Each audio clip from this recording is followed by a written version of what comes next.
Simple truth. You don't need to get it right the first time. You don't. You don't even need to be close. You just can't do nothing. You need to convince your feet to start moving. You need to generate momentum for some type of outcome. Because what that data, what that outcome will tell you is yes, keep doing more of that thing, or no, reel it in and try something different. But either way, progress is reliant upon that information. Going equals solutions. Staying equals hoping, wishing, lost opportunity. Every journey is a long, winding road. It's comprised of wrong turns and dead ends. There will be maintenance required, issues to be resolved, and narratives to be rewritten. None of which, by the way, is beyond you, so long as you take these things as they arrive, one by one. You open up your world to allow them in. And you might look at where you want to be and think, that's a lot, right? That's a world away.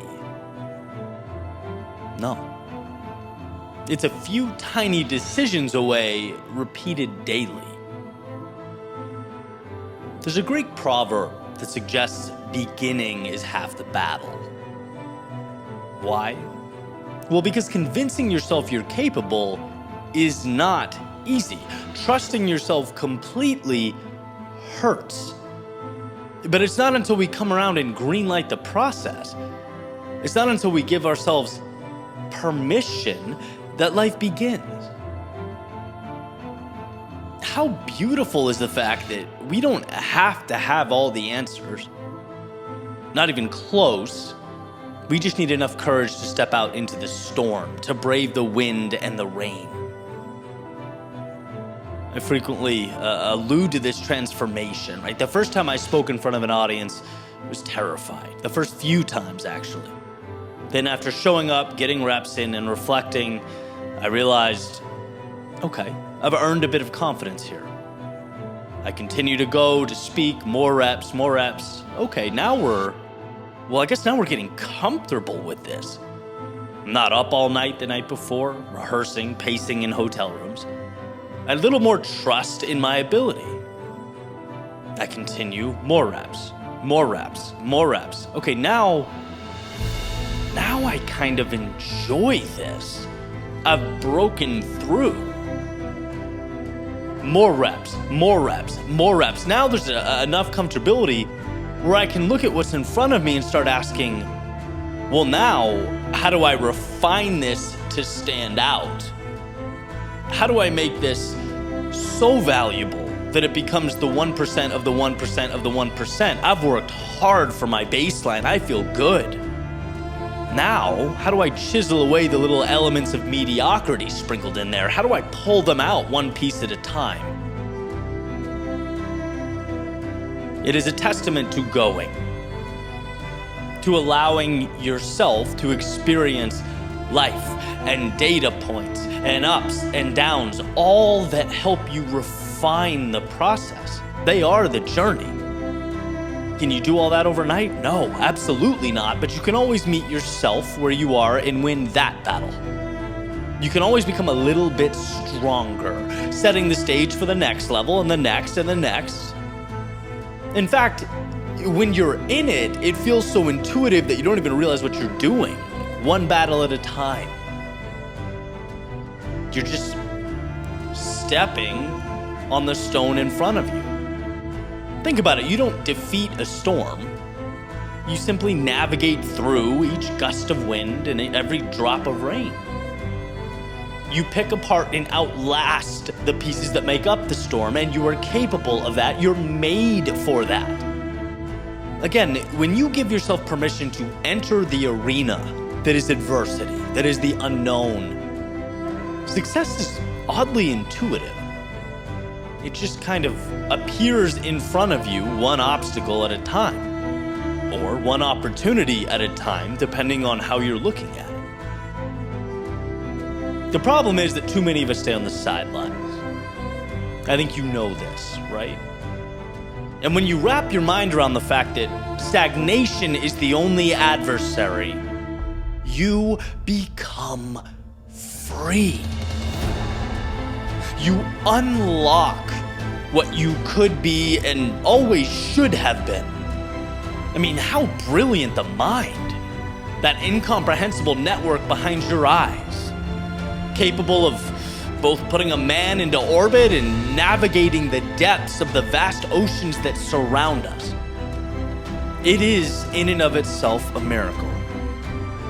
But what if I was audacious enough to suggest temporarily taking that miracle, that masterpiece, that network behind your eyes, and shutting it off?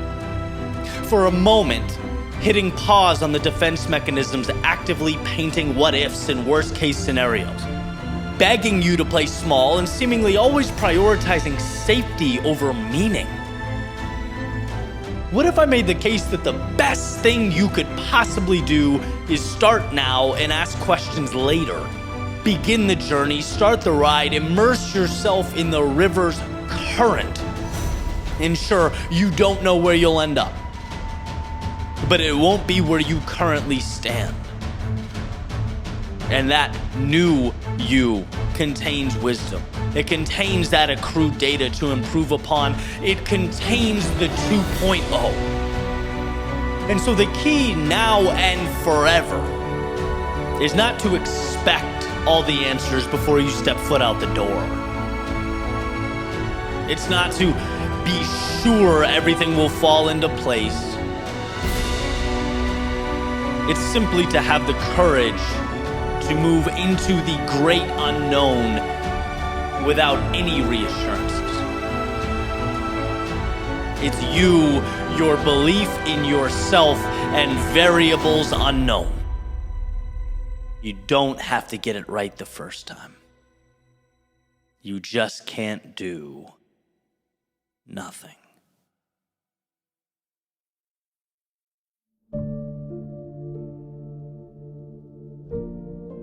Remember what's yours to control and what's not, what must be let go. Remember that nothing is so futile as attempting to move the immovable or change the unchangeable. Remember that your greatest strength is focusing your time, talents, and efforts, exhausting your energy on that which you can control. And sometimes this distinction hurts. But to fail to see it is to shackle oneself to delusion. Right? You can complain about the weather all day, but to complain about it, to focus on it, to be stuck in it is not going to change it. Your time would be better suited looking at how to adjust yourself to it. And that's what life repeatedly tells us. There's plenty we aren't happy about, plenty we wish we could change. But to stay there in that space is to forfeit your greatness, your strength. Why? Because there is so much you can control, so much you can do. You can always position yourself to succeed. But that calls for first separating what's yours and what's not. Right? There are people I wish were different. There are situations I prayed were alterable. There are outcomes that are given without my asking. That's just life. And a losing mentality is to fight that, to feel anger or resentment at the people that let you down. Why couldn't they be how I want them to be? It's to dwell on the situation that occurred despite your wishes. Why couldn't it have just happened my way? It's to refuse to acknowledge the outcomes that have already materialized. Right? Why couldn't it just have evolved differently? All that, as hard as it is to see, is embracing a mentality of victimhood. It's walking down a path that has no desirable destination in store for you. When you accept the unchangeable, you then become the architect of your reality. Sure, people, places, and outcomes weren't always the best, but now you ask, how can I navigate around it, or better yet, use it to my advantage?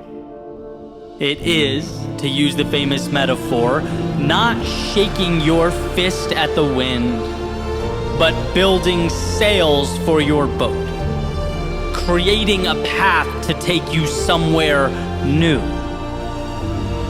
So let the energy, the time, and emotion that's wasted on the immovable dissolve. The question worth asking is, where do you most want to be, and how can you get there?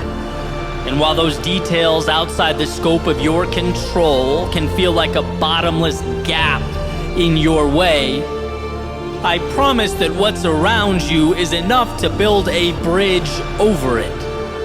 There's enough there for you to find your way, so long as we learn to separate the gap from the bridge, the details from the solutions.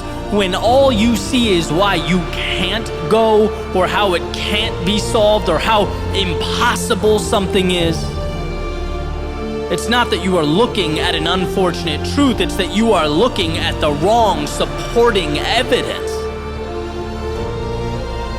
When we stop seeing the details and outside circumstances as the deciders of fate, we win. When we place our eyes upon the controllable, when we step into what is ours to move and shape and transform, we finally see that the journey to something bigger is not only possible, it is inevitable.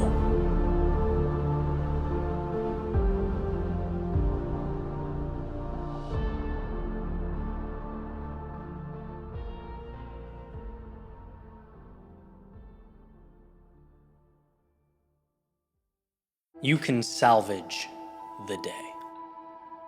You can salvage the week, the month, the year, the years.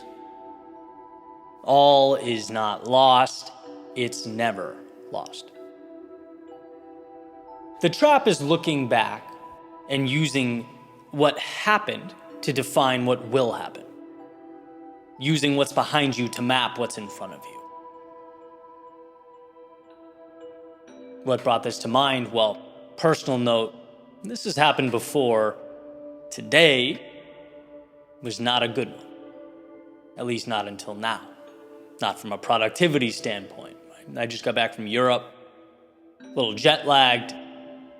I've never had more to do, but simultaneously done so little with my time, which is frustrating.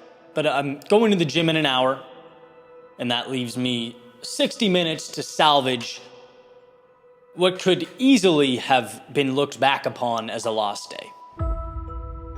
See, something that I think is beautiful about life is that you can get countless things wrong. You're afforded substantial room for error.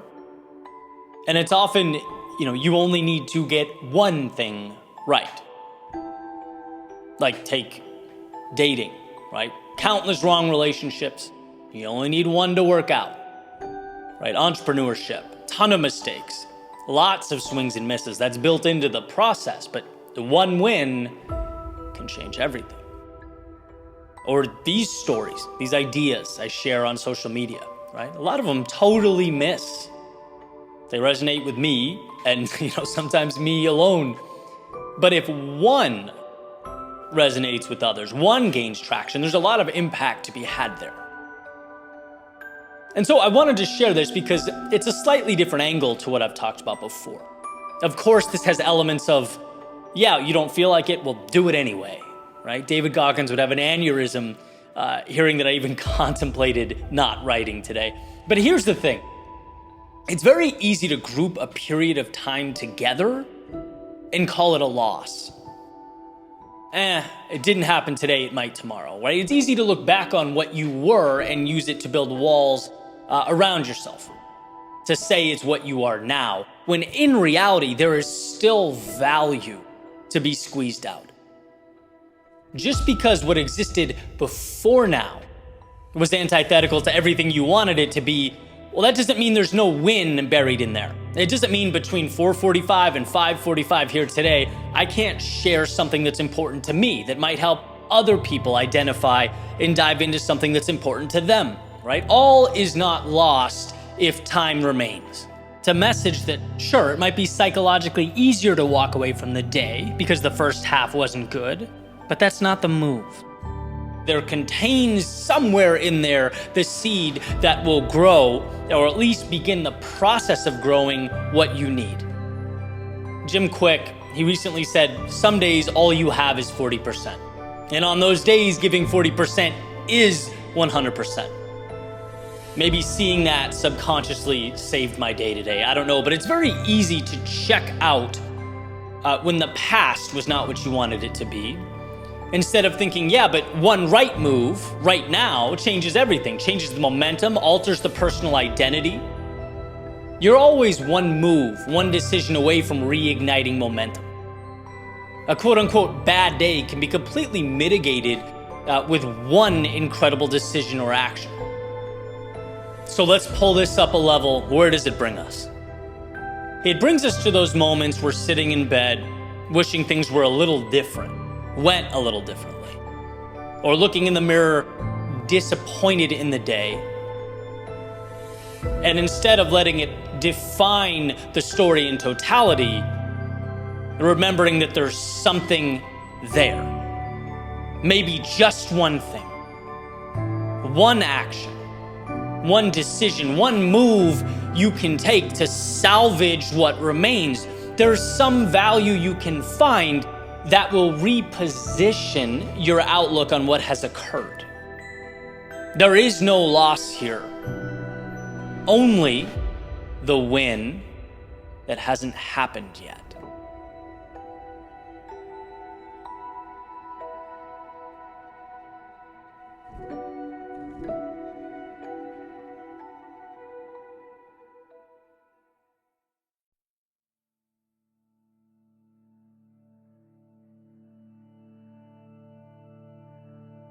The sunrise is not the best part.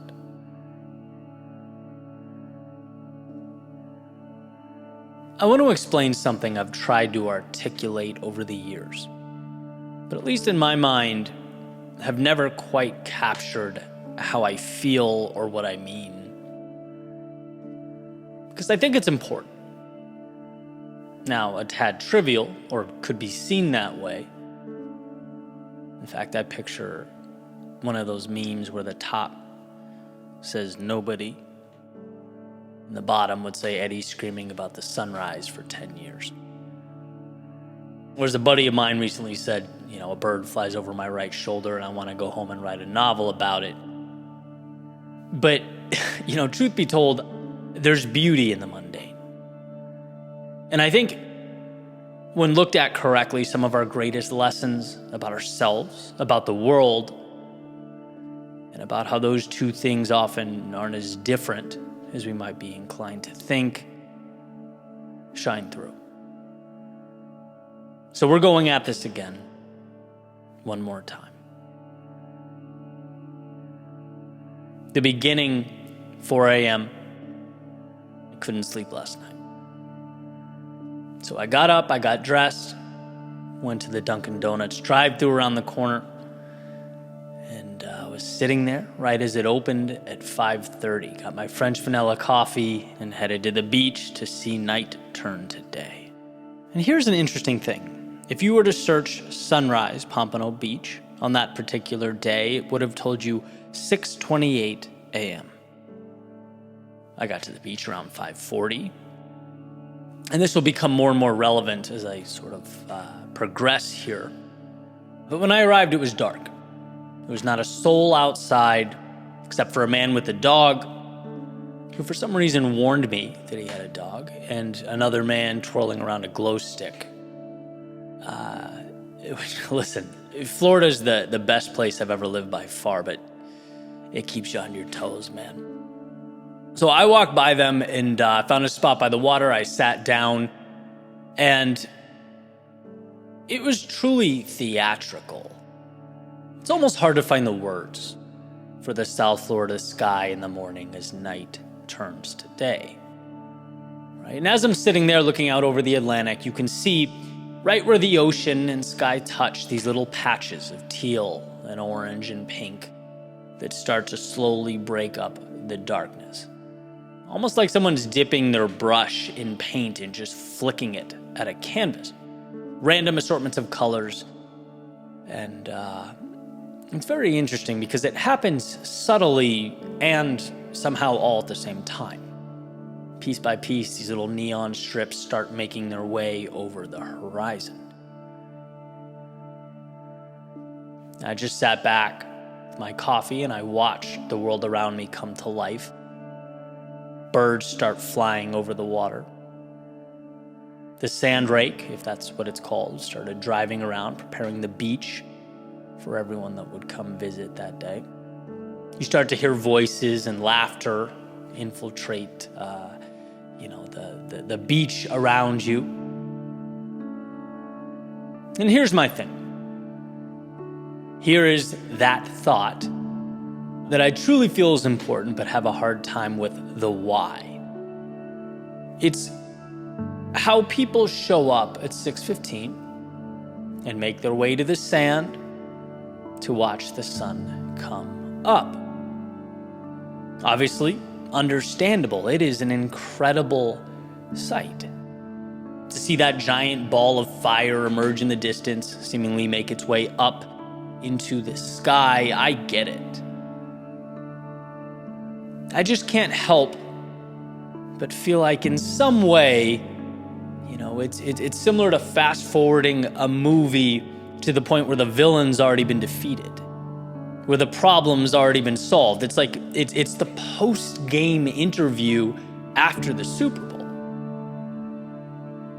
The magic in my eyes is the before. Before the sun rises. It's watching something so dark, so empty, so hopeless, replaced by a masterpiece that takes your breath away. It's seeing out in the distance the light that was coming. It was always on its way. Make itself known to you for the very first time. And as that extravagant march from nothing to something takes place above and all around you, suddenly you can see your hand in front of your face. It's like you blinked and night became day. That type of transformation, that journey from one extreme to the other, it's so incredible, so emotional. It screams hope.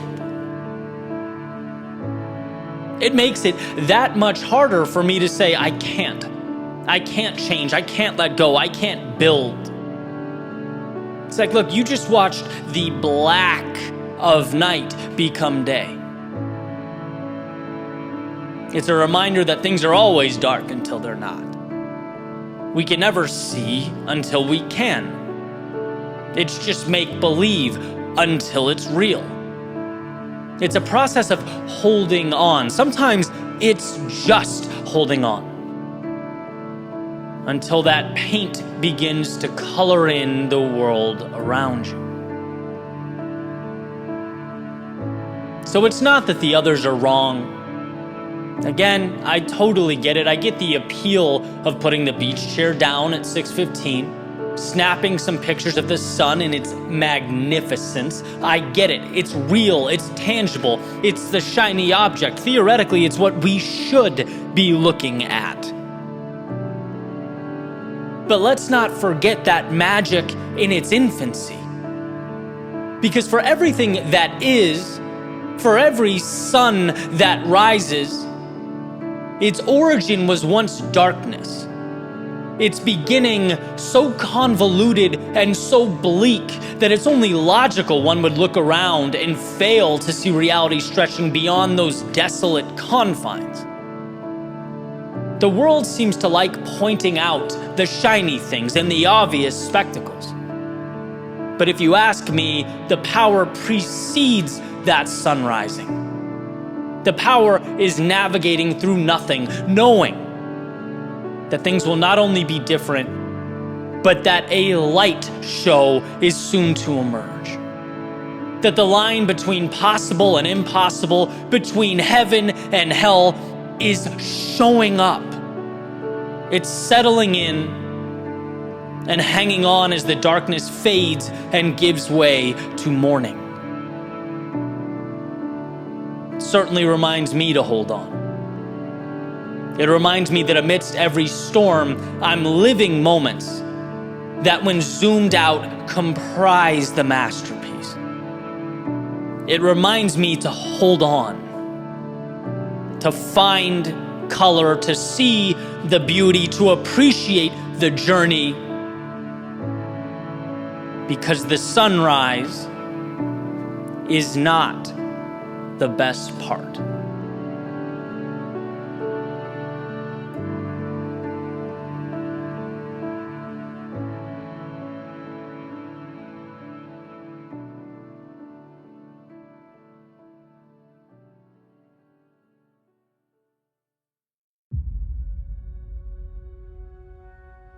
If you have the ability to love, love yourself first. Charles Bukowski. So last week I was in Utah, and while I was there I did some guided breath work, which I'd never done before, and honestly was a little skeptical at first. But I try and keep an open mind and gave it a shot. I'm happy I did. It ended up potentially being one of the most important things I've ever done. And I want to share why. Because this breakthrough or aha moment, if you will, was exactly what I needed when I needed to hear it. So this episode's going to be a little different than usual, but I feel compelled to pass it along. So to set the scene, I arrived with a friend of mine to the instructor Jen's location. She gave us an overview, kind of explaining what the next hour is going to look like, and handed me a notebook to write down my goal for the session. And the notebook becomes pretty important as the story goes on. But I opened it and I wrote what I'd like to use this session to reflect on. It happened to be the walls that I have a tendency to build around myself, right? That day, that felt like the most pertinent obstacle in my life. I saw it as an opportunity to push back against that reality that human beings love to create normal and then latch onto it. And that's not ideal, because when we do that, we stop looking for places to grow, we stop pushing, we stop seeking to live life to the fullest. In other words, we settle. And so I wrote that down. I closed the notebook, laid back on this incredible fuzzy blanket, and the music got turned on. We began the breathing pattern. In, out, in, out. Jen started guiding us, verbally taking us back to a conversation with our younger selves. The journey had begun. And this is the part where things get really interesting, because my thoughts really did feel like some strange mix of dreaming and hallucinating, just from breath work. But at some point, she referenced the need to let go and said the words, we weren't meant to suffer or hold on to suffering. And that really cut deep, because I know there are so many places where I've rationalized continuous suffering in my life. I'd speculate that in some way, we all do. When the hard thing or the uncomfortable thing, when they stop being stepping stones and instead just become the way things are, becomes a concession. Hey, this doesn't feel good, but it's my life. This person holds me down, but it's how things are. I don't like doing this every day. It eats at me, but hey, life, am I right? That's learned helplessness. It hides in the corners and the nooks and crannies of life, subtle enough that we don't give it much thought. And I imagined very vividly climbing down a ladder placed on the edge of this dark canyon that went straight down. Down, down, down. Everything, my entire landscape was black and white. There was zero color, except for the rays of light barely visible at the bottom. All the way down as I descended into the canyon. The colors, they'd get a little stronger, a little brighter, as if every step put a little more vibrance into my life. Each move down made things a little clearer, the ladder becoming quicker and quicker, eventually turning into a slide that brought me down to the base of the canyon, where upon landing and standing up, everything was illuminated.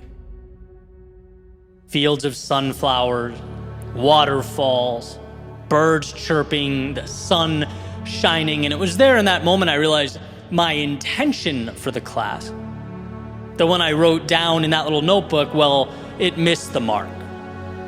Not in the sense of being incorrect or wrong necessarily, but it simply wasn't enough. See, at the root of it all, or at the bottom of that canyon, existed life with the courage to love yourself. Not just accept yourself, not just be okay with your existence, but love yourself. With all your faults and your struggle, with all your mistakes and your history, it became clear to me how much changes when you love with all your heart the person staring back at you in the mirror. The opinions of others, they do not guide your decision-making. How could they? How could others know you better than you? In fact, those opinions are part of the black and white landscape to be left behind at the top of the mountain. The consistent suffering you've become accustomed to, the learned helplessness you endure, that's not acceptable to someone who truly loves him or herself. Loving yourself means pushing away that which is not you. It's finding that ladder down to the beautiful world of authenticity and truth, the magic of being aligned with what really matters. And what's funny is, I can talk about breaking down barriers. They should be broken down. I can talk about stepping into fear because it should be confronted. I can talk about finding a way out when we're stuck and a way up when we're down. I can talk about all of that every day of my life. But none of it matters if you don't learn to fully love the reflection in the mirror more than you ever thought you could. Think about the gift you could give to that younger version of yourself. Think about what you could give to those close to you, your family, your friends. Think about what you could do for the world if you left those black and white concessions behind you and lived a life true to yourself. It is, of course, not always easy, but I learned that day that it is the North Star. It's what we build upon. So before we ask how to shape the world around us, maybe we should be asking, how do we embrace the one within us? Maybe we should learn to love ourselves so deeply that those walls don't need to be broken down. Because in time, we'll learn not to build them up in the first place. We'll learn that in a world of black and white, it is acceptance and trust and confidence and love that gives it color.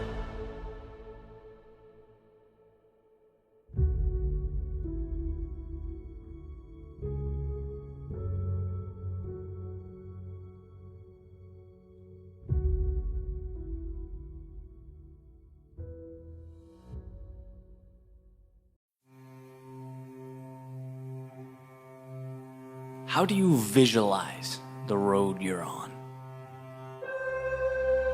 With its twists and turns, smooth terrain, rough terrain, straightaways, hills, what does it all mean? Do you find it odd that it gets more challenging as you get closer to your destination?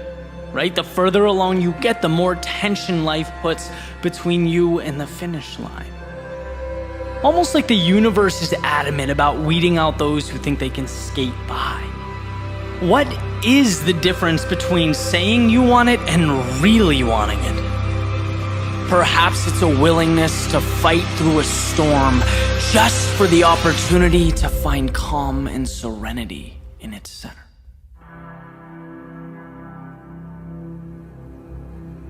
This morning, as the sun was coming up, I went for a run. A nice 5-mile run down the coast, and the way I planned it out was simple, right? 2.5 or halfway up in soft sand, and then I'd stop, and I'd turn around and I'd run 2.5 back, but on the harder surface, right? Easier to handle, almost like a reward for pushing myself on the way up, right? And things were going perfectly. I made the 2.5-mile run up, and when it came to stop and turn around, I realized what should have been obvious from the beginning was high tide, which means I didn't get that hard surface to run back on. Instead, not only was it softer than the way up, but I was running on a slope.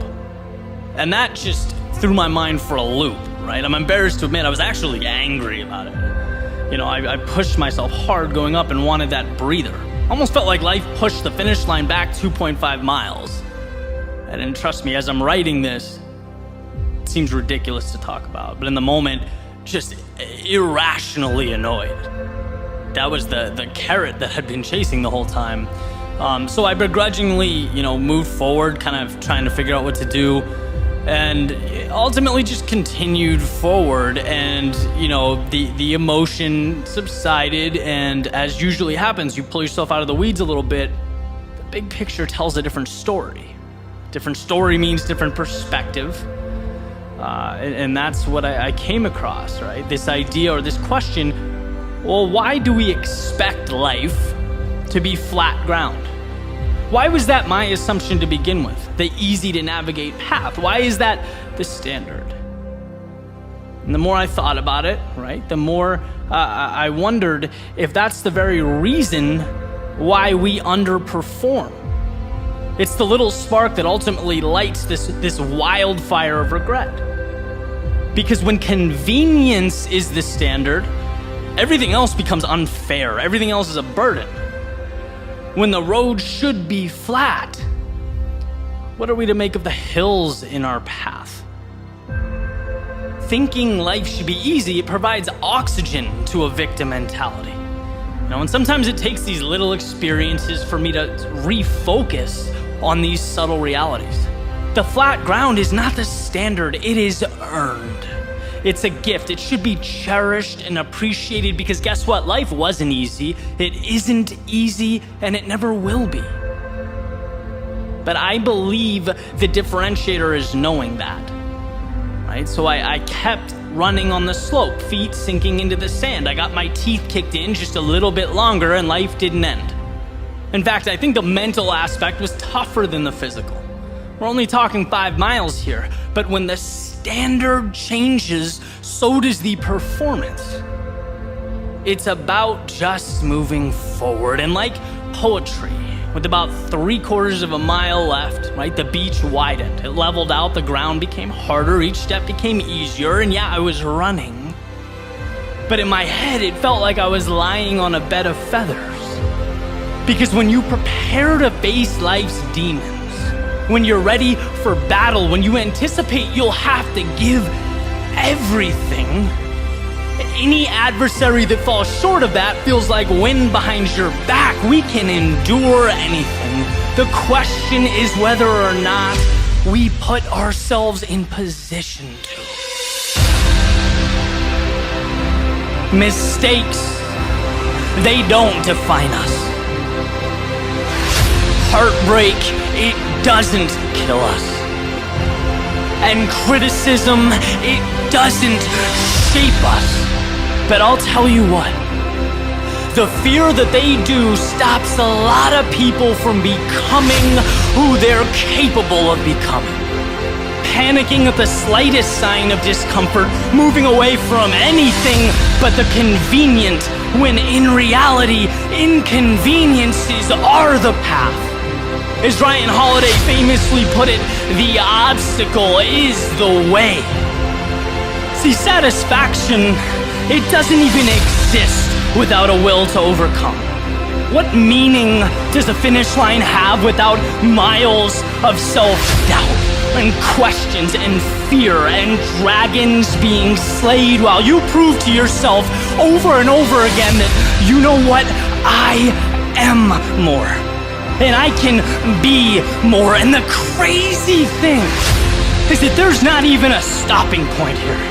This rocket will propel as high into the ether as you choose to take it.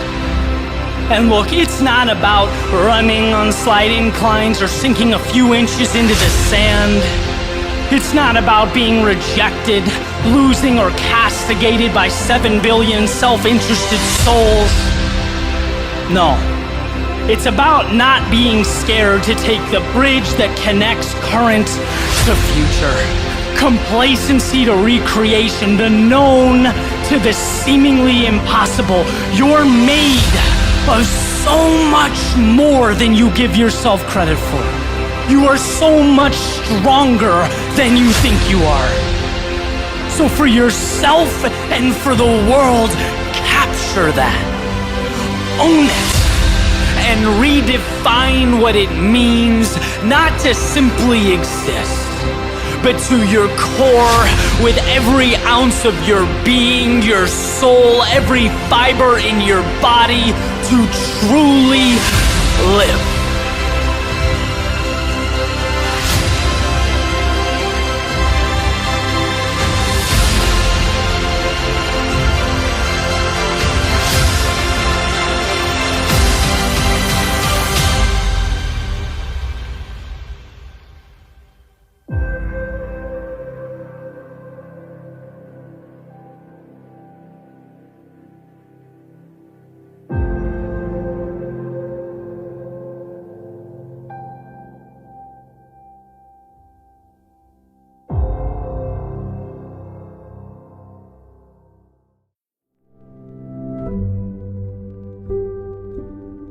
There's power in simplification. Not because you can't handle the complex, but because too much noise drowns out the meaning. It gets in the way of the things that actually make the difference. Our blessing and curse is the finitude of our time. So by default, that makes the word no a gatekeeper to the contentment we feel in our lives. What are you keeping out? What are you saving space for? Clarity is not a luxury, but a necessity. And when one has limited capacity, they must both cherish and protect it.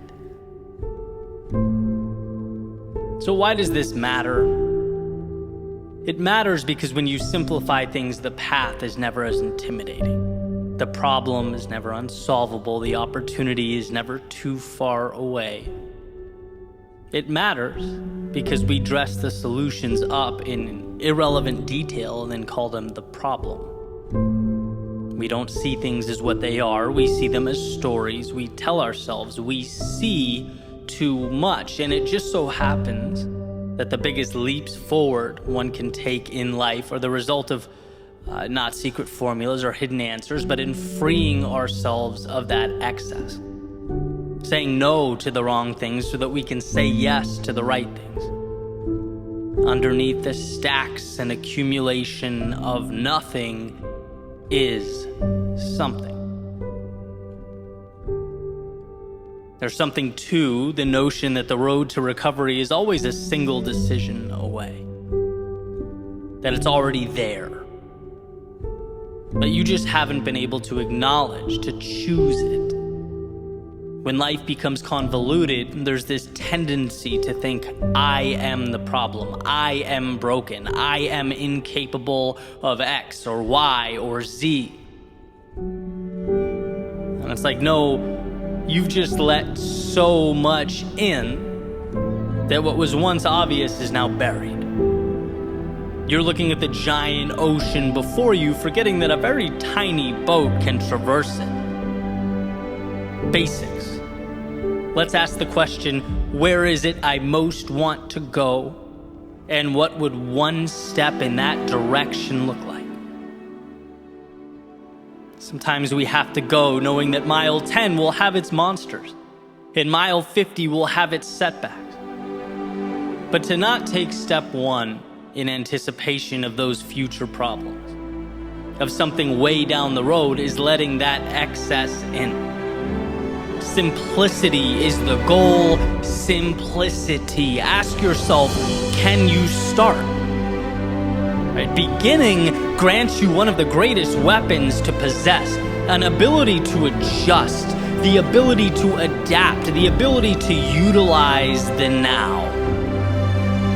And this is not to dismiss the pain and difficulty associated with our most challenging times. It's to remind you that during those times you feel lost or closed in, you don't need to reinvent the world to your left and right. It's not bigger than you. So much of the time, it's about composing yourself enough to reach out for the light switch that will illuminate the path just enough for you to look up and walk right out the front door.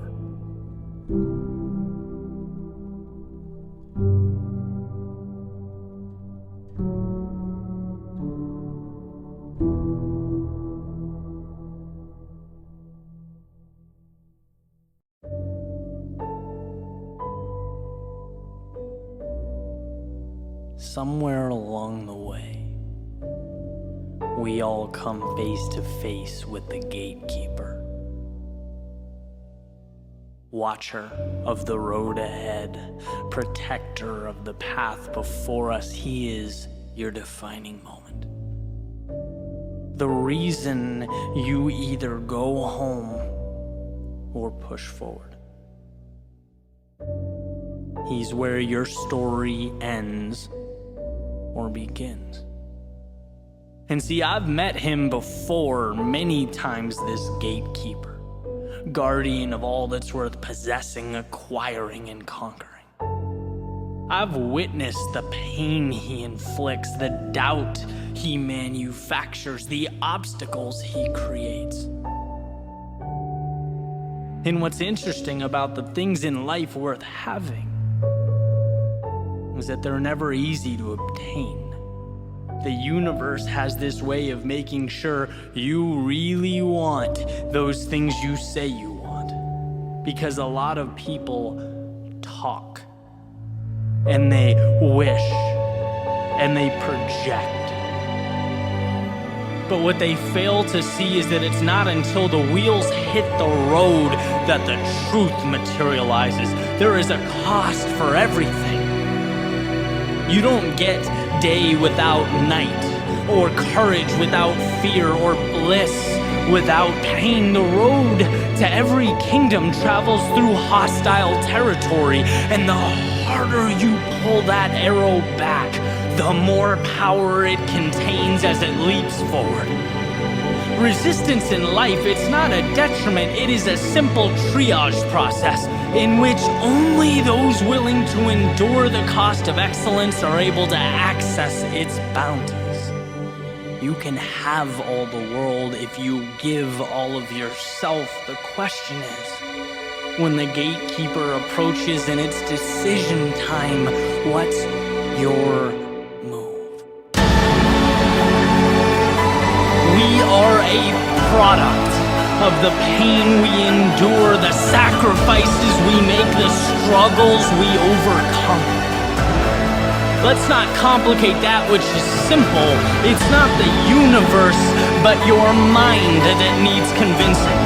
Because once that floodgate opens, water is walkable, walls are climbable. Once you empower yourself, the status quo is left powerless, with no option but to watch you bend life to your will.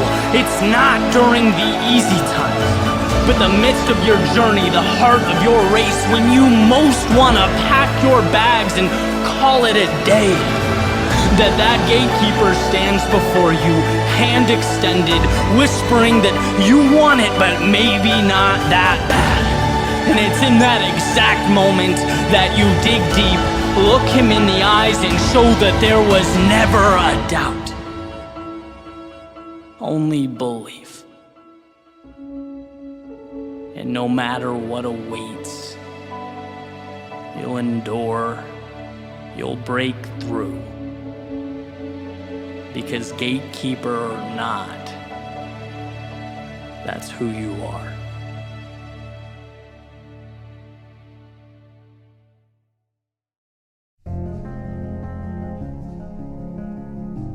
Sometimes it's what we don't say that echoes the loudest.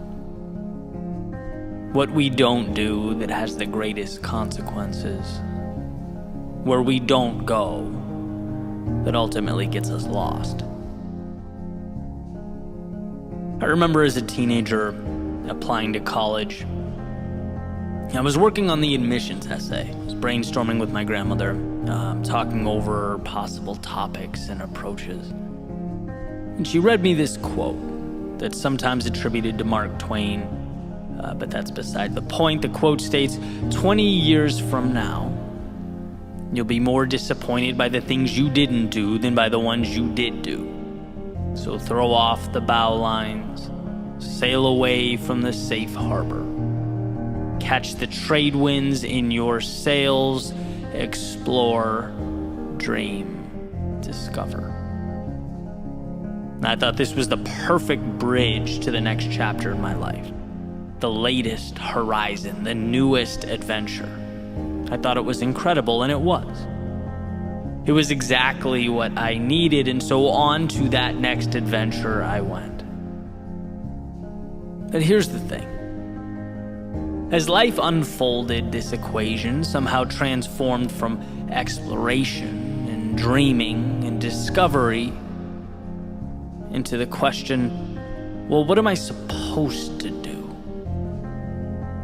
Somehow, without my paying attention, life turned into a checklist, a question I couldn't get wrong, a test I needed to make sure I didn't fail. It's amazing how quickly we forget the infinite breadth of life because we're focusing on the dotted line before us, the one we're supposed to walk. Sometimes we're so fixated on what the expectation is that we don't ask ourselves where these expectations are coming from. Who is so significant and wise that they know what's best for you to a greater extent than you do? See how that's an important question, and also one you can lose in your periphery as you follow that dotted line before you. When you have a destination in mind, hopes, dreams, ambitions, well, that's an adventure. When someone else has a destination in mind for you, whether this authority is imaginary or not, that's obedience. And sometimes the greatest disservice we can do to ourselves is to not stop and think, to not stop and ask ourselves where we're going and why. Do you remember when you were a child and you got into trouble, right? Sometimes you'd get sent to your room. And for me, this was agony.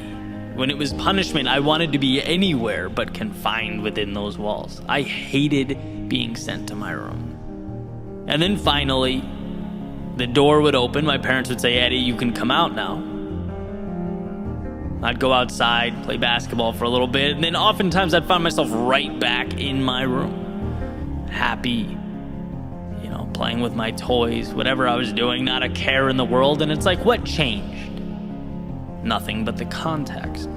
Same me, same room, same toys, same whatever I was doing. It was, however, no longer a punishment, and I think this realization is worth exploring. We may not realize, we may not even be able to articulate it, but I think we long for control over our lives. We long to walk our own path. And in this situation, the path led me right back to where I was. Sometimes, though, the path leads us in the opposite direction, far away to distant worlds. The end destination is not as important as the fact that we chose it. That we asked ourselves why, and that we believe in the answer and immerse ourselves in its execution. So when Mark Twain talks about the things that we don't do holding more weight in our hearts, it's because those things we tend to skip over are often the very things that breathe life into our souls. We'll go to school to get good grades, to get a 9-to-5, to get a promotion, to get a mortgage on a home. But the audacity to open that photography studio, the nerve to think you could rent a van and travel the country, the delusion to think you could start that routine that will get you in the physical shape you've always dreamed of.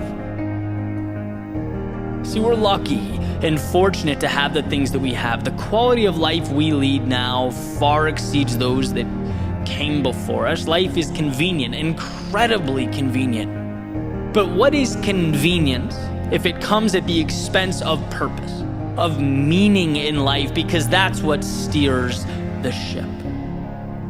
A crisis of meaning ultimately mitigates everything else. There is no exploration without meaning. And without exploration, tomorrow becomes a repetition of today, not an evolution of today. And what's incredible, truly incredible, is that our purpose can be rediscovered, our paths redefined. How? By having a long conversation with, you guessed it, yourself. By putting the phone in another room, by disconnecting the Wi-Fi and spending time with you. Something along the lines of, dear self, what matters to me in this world? Where am I going right now? Is where I'm going right now aligned with what matters to me in this world? And sometimes the answer is yes, sometimes no. Great, but what we have now is a foundation to work off of. An awareness that should be celebrated, that you created. It's so easy to walk through life and never have that conversation. It's so easy to sleepwalk to the tune of someone else's song, the beat of other people's drums. But when you open your eyes, you see the correlation between your thoughts and your actions and your reality. You realize that when you wake up, that tendency to ask yourself what you have to do today, to reflect on your problems, those questions you assumed were normal, that you never gave much thought to. Well, now you'll see you can dismantle that notion. Now you'll see that if you can ask yourself what you have to do, you can just as easily ask yourself what you want to do, what you get to do, what life is inviting you to do. If you can reflect on your problems, you are just as capable of reflecting on the opportunity at your fingertips. If you can spend time dwelling on whether you're walking the obligatory dotted line that's been laid out in front of you, you're just as capable of redrawing that line and allowing it to pull you into a new dimension. Listen again, 20 years from now, you will be more disappointed by the things you didn't do than by the ones you did do. So throw off the bow lines, sail away from the safe harbor, catch the trade winds in your sails, explore, dream, discover. Explore, but for you. Wander down those paths that have for so long piqued your curiosity. Try things you once felt like other people were entitled to, but you'd never given yourself permission. be that for yourself, because no one will come up to you and randomly give you that green light.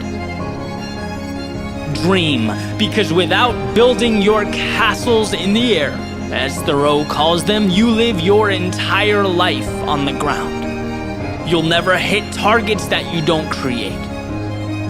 And sure, there'll be a time that only you see the destination. Great, that's life, but with each step forward, as it becomes more real for you, it will make sense to others as well. Trust each step like it is in and of itself a miracle. And you'll find in time that that's exactly what each step was. And lastly, discover. Discover who you are, what you're capable of becoming. As Emerson said, to be yourself in a world that is constantly trying to make you something else is the greatest accomplishment. To forge your own path, build your own life, stay true to your own heart is courage. So sail away, because you have the ability, because you are strong enough, and because the story you're about to write doesn't continue on until you turn the page on today's chapter.